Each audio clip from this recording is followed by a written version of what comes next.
আসসালামু আলাইকুম ভিউয়ার্স, স্বপ্ন আমার চ্যানেলে তোমাদের সবাইকে জানাই আরও একবার স্বাগত। আরও একটি নতুন ভিডিও নিয়ে তোমাদের মাঝে হাজির হলাম। আশা করি ব্লগটি একটু হলেও তোমাদের দেখতে ভালো লাগবে, তো প্লিজ ভিডিওটি স্কিপ না করে দেখার অনুরোধ রইল। সকাল সকাল চা আর পাপাটা খেয়ে বাইরে এসে দেখি যে মিস্ত্রি দাদারা কাজে এসছেন। আসলে আমাদের বাড়িতে কিছু কাজ করানো হবে। আমাদের না যে মেন বারান্দাটা রয়েছে প্রচুর সরু, মানে তখনকার যুগে কি বলতো, আমার দাদুর যুগে এরকম সরু সরু করে বারান্দা বানানো হতো। জায়গা আমাদের অগাধ পড়ে রয়েছে, তবুও কেন জানি না শুরু করেছিল। তো এখন আব্বুর শখ জেগেছে যে একটু বারান্দাটাকে চওড়া করবে, তার জন্যই কিন্তু মিস্ত্রি দাদারা এসছেন। আসলে এই বাড়িটা প্রচুর পুরনো, মানে কত পুরনো বলো তো, আমার দাদু এই বাড়িটা বানিয়েছিল, মানে দাদুর যুগের। তো বুঝতেই পারছো আগেকার যুগের মানুষরা এভাবে বাড়িঘর হয়তো বানাতো।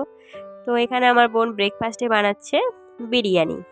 বিরিয়ানি কেমনভাবে বানাচ্ছে চলো তোমাদের একটু দেখিয়ে দিই। রাত্রে অনেকটা পরিমাণে ভাত বেঁচে গিয়েছিল, আর সকালে বোনকে বললাম যে তাহলে ভাত ভাজা কর, তো বোন বলছে আজকে ভাত ভাজা খেতে ইচ্ছে করছে না।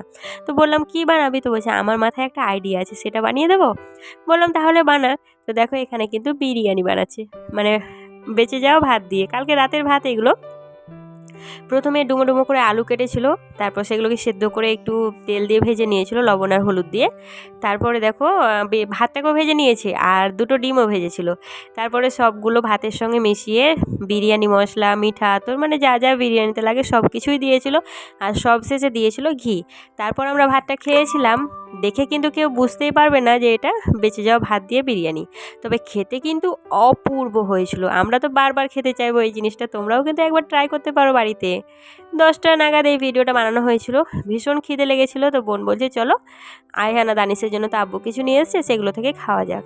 তো আব্বু এরকম প্রত্যেক দিনই যখন দোকান থেকে বাড়ি ফিরেন তখন কিন্তু এই 5-6টা কেক, তারপর বিস্কিট, এই ধরনের জিনিস নিয়ে আসে। কারণ দানিশ আয়হানকে সেরকম দোকান যেতে দেওয়া হয় না। দুপুরে রান্নাবান্নায় চলে এসছে, আজকে রান্না হবে মাছ। তো মাছটা দেখো ভেজে তুলে নিয়েছি, আর এখানে ঝোলটা ফুটতে দিয়েছে। তো তোমাদেরকে ছোট্ট একটি কথা মনে করিয়ে দিই, এখনও যারা আমার ভিডিওতে লাইক করোনি তারা প্লিজ একটি লাইক করো আর সাবস্ক্রাইব করে আমার এই ছোট্ট চ্যানেলটার পাশে থেকে যেও। আর সুন্দর একটা কমেন্টের মাধ্যমে জানাতে ভুলো না যে আমার ভিডিওগুলো তোমাদের কেমন লাগছে। আর পাশে থাকা বেল আইকনটি অবশ্যই অল করে দিও, কারণ যখনই আমি ভিডিও ছাড়বো সঙ্গে সঙ্গে নোটিফিকেশান তোমাদের কাছে পৌঁছে যাবে। আর তোমরা যখন ফ্রি সময় পাবে আমার ভিডিওগুলো সময় করে দেখে নিতে পারবে। এখানে ঝোলে সব মাছগুলো দেওয়া হচ্ছে, আর আমি নিজের জন্য একটু দুধ গরম করে নিলাম, কারণ অনেকটা দুধ বেঁচে গিয়েছিল, তো ভাবলাম এই সময় খেয়ে নিই। আর এদিকে রান্নাবান্না চলছিল বাইরে, আর মাছটা গ্যাসেই হচ্ছিল। তো কালকে আমার একটা বান্ধবী এসেছিলো আমাকে দেখতে, তো আমাদের জন্য কিছু ফল নিয়ে এসেছিলো। তো ভাবলাম সেই ফলগুলো আমি একটা একটা করে তুলে রেখে দিই, কারণ প্যাকেটে থাকলে পচে যাওয়ার সম্ভাবনা অনেকটাই। আর যে বান্ধবীটা এসেছিলো ওটা হচ্ছে আমার বেস্ট বান্ধবী, মানে বেস্ট ফ্রেন্ড বলতে পারো। মানে ওর সঙ্গে 5 থেকে আমার বন্ধুত্ব, এখনও বিয়ে হয়ে গিয়েছে অথচ আমাদের বন্ধুত্ব কিন্তু কমেনি। মানে কি বলবো, আমাদের ফোনে আলাপ হয়, তারপর আমি যখন এখানে আসি ও আমাদের বাড়ি আসে, ও যখন ওদের বাড়ি আসে তখন আমি হয়তো ওদের বাড়ি যাই। মানে আমাদের বন্ধুত্ব সম্পর্কটা হয়তো যতদিন বাঁচবো ততদিন মৃত্যুর আগ পর্যন্ত হয়তো রেখেই যাব। আর আমার বান্ধবী না খুবই ভালো, মানে খুবই ভালো মনের একটা মানুষ, তাই বলে হয়তো এতটাই মিল আমাদের মধ্যে রয়েছে।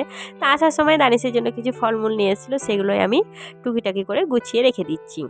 ঘুম থেকে উঠে কিছু না কিছু তো খেতে ইচ্ছে করেই সবারই, তো আমারও সেরকম খেতে ইচ্ছে করছিল। আর তারই মধ্যে দানিশ আর আইহানও উঠে পড়েছে।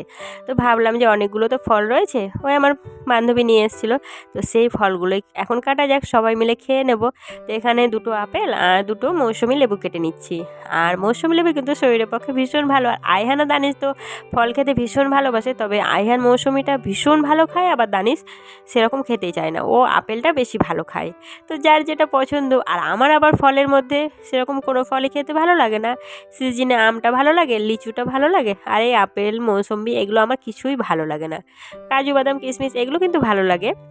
তো সবাই মিলে বিকেলে একটু ফ্রুট এনজয় করছি।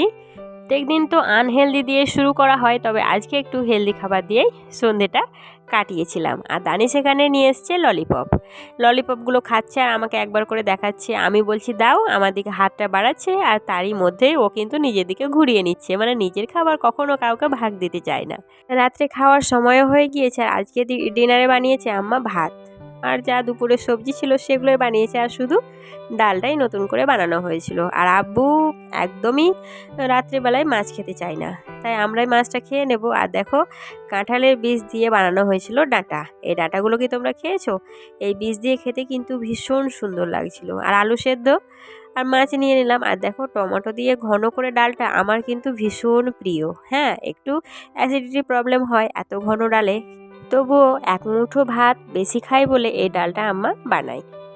আর এখানে দানিশ তো ভীষণ খেলাধুলায় ব্যস্ত ছিল, মানে ও উনুনের কাছে এলে এটা ওটা উনুনের ভিতরে ঢুকিয়ে দেয় আর খেলা করতে ব্যস্ত থাকে। দেখো রাত্রে ওকে ডিনারটা খাইয়ে দিলাম। আর এখানে আব্বু রাত্রিবেলায় প্রত্যেক দিন আমার জন্য ছানা নিয়ে আসে, তো দানিশও সেখানে ভাগ বসায়। তো আমরা মা ছেলে মিলে ছানা খেয়ে ঘুমিয়ে পড়ি। সবাই ভালো থাকবেন, আল্লাহ হাফেজ।